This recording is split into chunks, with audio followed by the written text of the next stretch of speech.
Hello students, welcome to all of you on my platform Maharshi Coaching. I am Omkar ji and now I am going to teach you how to find out 100 in given numbers.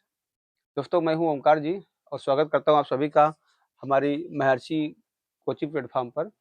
और विद्यार्थियों मैं आपको आज ये बताना चाहूँगा कि हमें किसी दी गई संख्या में अगर 100 फाइंड आउट करना है, 100 पता लगाना है तो हम कैसे कर सकते हैं। अब चूँकि मैं इसको बेसिक से लेके चलता हूँ ताकि आपको समझ में आए। अब हमें पता होगा कि पहले सबसे पहले इकाई होता है हमारे राइट साइड में, फिर दहाई होता है, फिर सैकड़ा होता है। ऐसे ही ये आगे बढ़ता चला जाता है। सैकड़ा के बाद 1000 आता है, 1000 के बाद 10,000 आता है, फिर लाख आता है। ये हमें आगे नहीं बढ़ना, हमें इतने में समझना है और हमें समझना है केवल 100 किसी दी गई संख्या में कितने 100 हैं। यह ज्ञात करने के लिए हमें पहली बात तो समझना है कि 100 में कितने डिजिट होते हैं, कितनी संख्याएं 100 में होती हैं। तो यहाँ पे देख लीजिए, पहले इकाई है, फिर दहाई है, फिर सैकड़ा है। इसको अगर हम गिन के पता लगाएं तो हमें ज्ञात होता है कि इसमें 3 संख्याएं होती हैं। इसका मतलब सैकड़ा 3 डिजिट का होता है। अगर हम 99 के थोड़ा सा आगे बढ़ते हैं तो 100 आता है।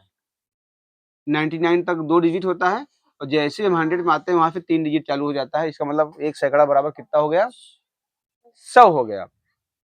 तो यहाँ पे हम इसको फार्मूला भी मान सकते हैं कि 100 कह लीजिए या एक सैकड़ा बराबर कह लीजिए। मैं हिंदी में पढ़ाने की कोशिश करता हूँ आपको। एक सैकड़ा बराबर हो जाता है 100, इतना, जो कि 3 डिजिट है। अब यहाँ से हमारा सवाल प्रारंभ होता है कि अगर हमें किसी दी गई संख्या में ये पता लगाना हो कि उसमें कितने 100 हैं, तो मान लीजिए हम एक सवाल लेके समझाते हैं आपको। फार्मूला हमारे पास यही रहेगा। यहाँ पे हमने ले लिया क्वेश्चन नंबर 1, सॉरी एग्जाम्पल लेता है, एग्जाम्पल समझते हैं। एग्जाम्पल ले लिया हमने, यहाँ पे ले लिया 750। यह एक संख्या है।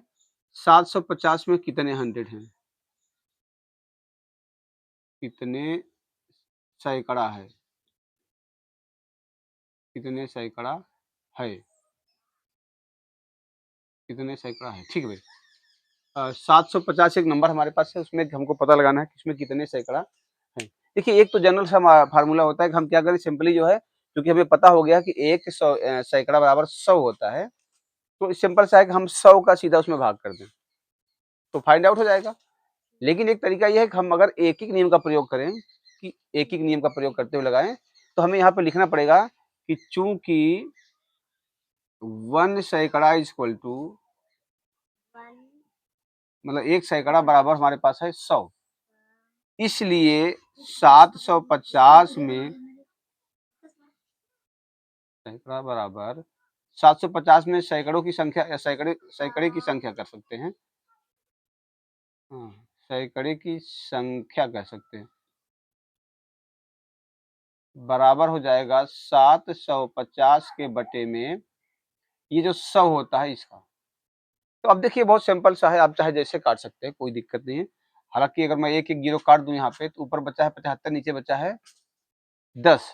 अभी भी ये 5 से कट जाएगा, तो मैं 5 से काटूं इसको, 5 दूनी 10 और ये आ जाएगा 15, 15 पचे 75। तो देखिए हमारे पास क्या क्या बचा है, ऊपर बचा है हमारे पास 15 और नीचे बचा है 2। फिर काटिए, 2 से डिवाइड करते हैं तो जाएगा 2 का 7 बार जाएगा, 2 7 14 और 14, एक बचा, हाँ बचा 10 हो गया, 2 पंचे, तो 7.5, मतलब इसका मतलब हो गया 7 सैकड़ा आएगा, 7 सैकड़ा। बाकी वो 5 का मतलब है हाफ है, तो वो 50, 7 सैकड़ा प्लस 50 बच गया। और ये 50 चूंकि ना तो 100 के उधर है और ना तो 100 के इधर है, इसलिए इसको ऐसे लिखेंगे। तो हमारा आंसर यही हो जाएगा कि हमारे पास जो आंसर आया हुआ है वो है 7 सैकड़ा। हमें सैकड़ा ही तो फाइंड आउट करना था, तो हमें 50 को हम शेष में रिमाइंडर में लिख सकते हैं या इसे छोड़ देते हैं। हमें सैकड़े से मतलब हमारा आंसर 7 सैकड़ा आया हुआ है।